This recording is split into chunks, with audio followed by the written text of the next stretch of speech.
Movie की starting में हमें बेथ नाम की एक महिला को दिखाया जाता है जो कि क्रोएशिया अपनी बेस्ट फ्रेंड कैट से मिलने के लिए आई होती है। वो जिस गाड़ी में बैठी हुई थी उसके ड्राइवर का नाम जैन होता है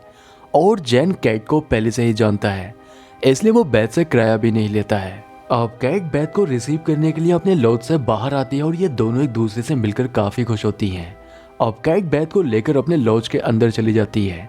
जहाँ पर वो उसे गिफ्ट के रूप में एक नेकलेस देती है जो कि काफी सुंदर होता है। रात को बेथ अपने हस्बैंड रॉब से वीडियो कॉल पर बात करती है जहाँ पर वो उसको अपना बच्चा दिखा रहा होता है, लेकिन तभी यहाँ पर कैट आ जाती है और वो रॉब को बताती है कि आज वो दोनों एक क्लब में पार्टी करने के लिए जाने वाले हैं।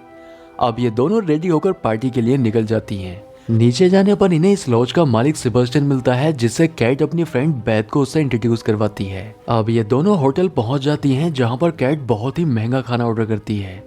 क्योंकि कैट का अपने हस्बैंड जे के साथ डिवोर्स होने वाला है, लेकिन अभी तक वो जे का क्रेडिट कार्ड ही यूज कर रही होती है। पर खाना खाने के बाद हम देखते हैं कि कैट का अपने हस्बैंड जे के साथ फोन पर झगड़ा हो जाता है और वो बेथ को आकर बताती है कि उसके हस्बैंड ने उसका क्रेडिट कार्ड ब्लॉक करवा दिया है, इसलिए अब इस खाने का बिल उनको ही देना पड़ेगा। यहाँ कैट बेथ से उसके हस्बैंड रॉब के बारे में पूछने लगती है और उसे पता चलता है कि बेथ का उसके हस्बैंड के साथ रिलेशन कुछ ठीक नहीं चल रहा था, इसलिए कैट उसी ड्राइवर जैन को कॉल करके बुला लेती है जो कि उनको एक क्लब में छोड़ देता है। अब ये दोनों यहाँ पर काफी ज्यादा शराब पी लेती हैं। कैट को यहाँ पर दो लड़के दिखाई देते हैं, इसलिए वो बेथ को लेकर उनके पास चली जाती है क्योंकि वो जानती थी कि बेथ का उसके हस्बैंड के साथ रिलेशन ठीक नहीं चल रहा था और इसलिए वो चाहती थी कि वो इन दो लड़कों में से किसी एक को सेलेक्ट करके उसके साथ मजे करे,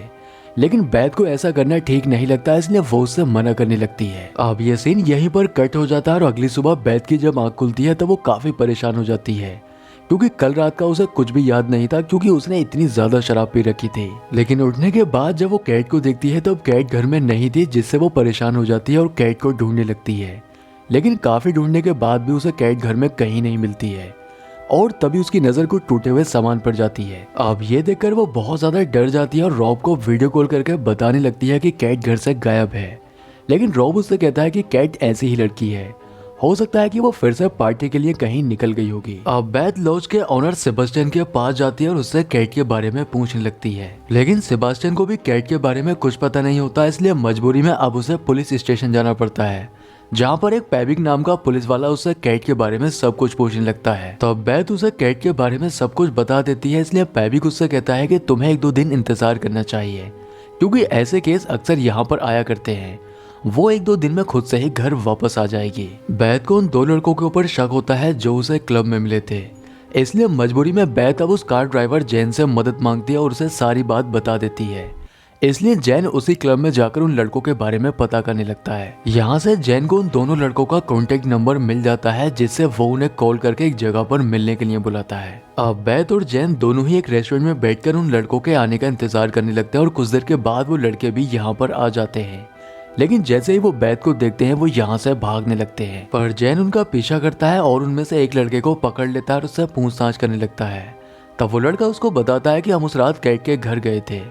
लेकिन हमने कैट के साथ कुछ नहीं किया था, बस हमने उसका सिर्फ पर्स चुराया था और वो लड़का उस पर्स को वापस भी लौटा देता है। अब जैन उस पर्स को लेकर पुलिस के पास जाने लगती है, लेकिन जैन उससे मना करता है कि वो पुलिस के सामने नहीं जा सकता है क्योंकि मैं क्रोएशिया में इलीगल तरीके से कमाने के लिए आया हूँ और अगर पुलिस वालों को मेरे बारे में कुछ भी पता चलता है तब वो मुझे अरेस्ट कर लेंगे। अब बेथ अकेले ही पुलिस वालों के पास पहुंच जाती है और उन्हें कैट का पर्स दिखाकर सारी बात बता देती है, जिसे देखकर वो उसकी FIR लिख लेते हैं। अब बेथ कैट के हस्बैंड जे को कॉल करती है और उसे बताती है कि कैट गायब हो चुकी है और मिल नहीं रही है। तब वो उसकी बात को बहुत ही हल्के में लेता है। बेथ जब घर आती है तब उसके पास सेबेस्टियन आता है और उसे बताता है कि कैट ने जो घर का किराया दिया था उसका टाइम पूरा हो चुका है, इसलिए अगर तुम्हें इस घर में रहना है तब तुम्हें किराया देना होगा, लेकिन इस घर का किराया बहुत ज्यादा होता है और बेथ के पास इतने पैसे भी नहीं थे। तब सेबेस्टियन उससे कहता है कि मेरे पास एक रूम है जो कि बहुत सस्ता है, अगर तुम चाहो तो उसमें रह सकती हो, और इसलिए बेथ अपना सामान लेकर उस रूम के अंदर शिफ्ट हो जाती है। रात को जैन बेथ को मिलने के लिए बुलाता है और वो दोनों एक साथ डिनर पर जाने लगते हैं, लेकिन तभी बेथ का हस्बैंड रॉब आ जाता है और वो उनको एक साथ देख लेता है। रॉब को लगता है कि बेथ उसको डेट कर रही है, इसलिए वो उसके ऊपर गुस्सा करने लगता है, लेकिन बेथ रोने लगती है क्योंकि एक तो वो वैसे ही अपनी फ्रेंड के लिए परेशान थी और ऊपर से रॉब भी उसके ऊपर शक कर रहा होता है। अब वो रॉब को अपने रूम में लेकर जाती है और उसे सब कुछ समझाने लगती है, लेकिन तभी उसके पास हॉस्पिटल से एक कॉल आती है जिसमें उसे जल्दी हॉस्पिटल आने के लिए बोला जाता है। अब बेथ रॉब को लेकर हॉस्पिटल पहुंच जाती है और यहाँ पर वो ये देखकर काफी हैरान होती है कि उसकी फ्रेंड कैट मर चुकी है और डॉक्टर उसे बताता है कि कैट की मौत पानी में डूबने से हुई है। बेथ को जो कैट का पर्स मिला था उसके अंदर कैट का फोन होता है जिसमें फेस लॉक लगा होता है, जिससे वो उस फोन को खोल नहीं पा रही थी। लेकिन अब वो कैट के फोन को उसके फेस से अनलॉक कर लेती है और जब वो उस फोन को चेक करती है तब वो काफी हैरान हो जाती है क्योंकि कैट का किसी दूसरे मर्द के साथ अफेयर चल रहा होता है और ये मर्द कोई और नहीं बल्कि बेथ का हस्बैंड रॉब होता है। वो ये बात जैसे कॉल करके पूछने लगती है कि क्या तुम्हें पता था कि कैट का मेरे हस्बैंड के साथ अफेयर चल रहा है। तब जे भी उसे बता देता है कि हाँ मुझे इस बारे में पता था और इसलिए मैं उसे डिवोर्स देना चाहता था। अब पुलिस बेथ को पूछताछ के लिए बुलाती है क्योंकि उन्हें शक हो चुका था कि रॉब और कैट के अफेयर के चलते बेथ ने ही अपने फ्रेंड कैट को मारा है। लेकिन बेथ उन्हें काफी समझाने की कोशिश करती है पर पुलिस उसकी बात नहीं मानती है और वो उसका पासपोर्ट अपने पास रख लेते हैं जिससे वो ये देश छोड़कर बाहर नहीं जा सके। जबकि रॉब यहाँ से जा चुका था क्योंकि उसका बच्चा घर पर अकेला होता है। अब बेथ जेन से मिलती है और उसे भी सब कुछ बता देती है कि उसकी बेस्ट फ्रेंड कैट और उसके हस्बैंड रॉब ने उसे धोखा दिया है। वो रात को अपने हस्बैंड रॉब को कॉल करती है और उसे भी बता देती है कि मुझे तुम्हारे और कैट के अफेयर के बारे में पता चल चुका है। अगली सुबह पुलिस बेथ को अरेस्ट करने के लिए आती है क्योंकि उनके पास उसका अरेस्ट वारंट होता है। वो उसको जेन के साथ उसकी एक फोटो दिखाते हैं और उसको बताते हैं कि जेन के ऊपर इस देश में कई सारे केसेस चल रहे हैं, इसलिए हो सकता है कि तुमने उसके साथ मिलकर कैट को मारने का प्लान बनाया होगा। लेकिन बेथ उन्हें बहुत समझाने की कोशिश करती है कि वो बस मेरी कैट को ढूंढने में मदद कर रहा था,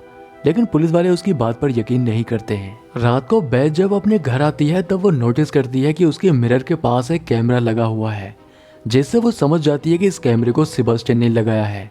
ताकि वो उसके ऊपर नजर रख सके। अब वो सेबास्टियन के पास जाकर उसको किसी तरह से अपनी बातों में फंसाकर उसके कंट्रोल रूम की चाबी चुरा लेती है और वो उसके कंट्रोल रूम में पहुंच जाती है। यहाँ पहुंचकर वो काफी हैरान हो जाती है क्योंकि वो देखती है कि सेबास्टियन ने पूरे लॉज के कमरों में कैमरे लगा रखे हैं, जिससे वो सभी लोगों पर नजर रखता है। अब वो उस रात की रिकॉर्डिंग निकालती है जिस रात कैट गायब हुई थी और वो देखती है कि वो दोनों लड़के बेथ को बेड पर डाल रहे होते हैं जो कि पूरी तरह से नशे में होती है और कैट शावर लेने के लिए बाथरूम में चली जाती है। लेकिन वो दोनों लड़के उसका पर्स चुराकर यहाँ से भाग जाते हैं पर कैट भी उनका पीछा करती है, लेकिन वो लड़के उसके हाथ नहीं आते हैं इसलिए वो कैब लेकर वापस आ जाती है। पर बेथ नोटिस करती है कि कैट का उस कैब ड्राइवर से किसी बात को लेकर झगड़ा होने लगता है, इसलिए बेथ उस कार के नंबर को नोट कर लेती है। लेकिन तभी कंट्रोल रूम के बाहर सेबास्टियन आ जाता है पर बेथ जैसे ही दरवाजा खोलती है वो उसके मुंह पर लगता है। अब बेथ को सेबास्टियन के ऊपर भी शक होने लगता है कि हो सकता है कि सेबास्टियन ने ही कैट को मारा है क्योंकि उसके पास उस रात की सारी रिकॉर्डिंग थी, लेकिन उसने ये बात किसी को नहीं बताई। अब सेबास्टियन बहुत ज्यादा डर जाता है इसलिए वो सारी रिकॉर्डिंग्स को डिलीट कर देता है। बेथ ने जिस गाड़ी का नंबर नोट किया था वो उसके मालिक को ढूंढने में जेन की मदद लेती है और जेन उस गाड़ी को ढूंढने में उसकी मदद करने लगता है। यहाँ पर उनको पता चल जाता है कि वो गाड़ी किसी और की नहीं बल्कि पुलिस ऑफिसर पेविक की है, जिससे उन्हें यकीन हो जाता है कि कैट को मारने में पेविक का ही हाथ है। अब तभी यहाँ पर इन दोनों को पकड़ने के लिए पुलिस पहुंच जाती है और पेविक उसी ब्लैक कलर की गाड़ी में होता है।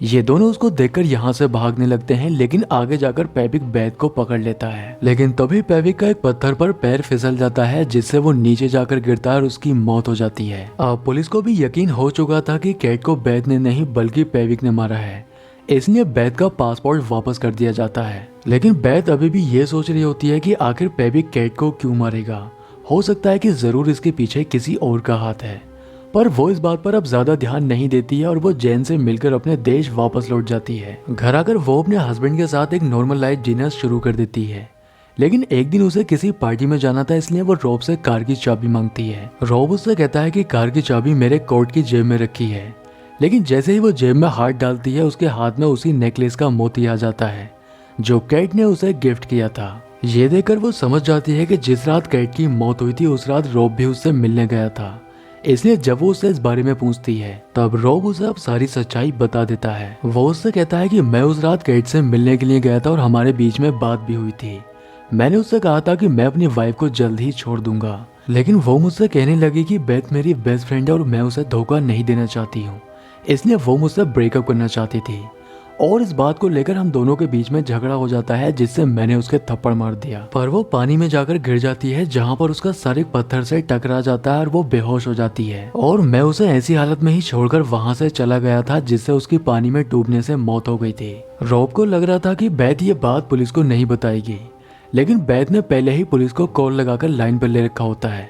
जिससे पुलिस उसकी सारी बातें सुन लेती है। अब इस बात पर रॉब को बहुत गुस्सा आता है और वो बेथ को मारने की कोशिश करता है, लेकिन बेथ उसके ऊपर हमला करके अपने बच्चे को लेकर यहाँ से बाहर चली जाती है। और हम देखते हैं कि पुलिस भी अब यहाँ पर पहुंच चुकी थी, जो कि रॉब को अरेस्ट करने के लिए आई थी। और इसी सीन के साथ मूवी का एंड हो जाता है। दोस्तों, उम्मीद करता हूँ कि वीडियो पसंद आया होगा, इसलिए वीडियो को लाइक और चैनल को सब्सक्राइब जरूर करें। तो मैं आपसे मिलता हूँ किसी नेक्स्ट वीडियो में।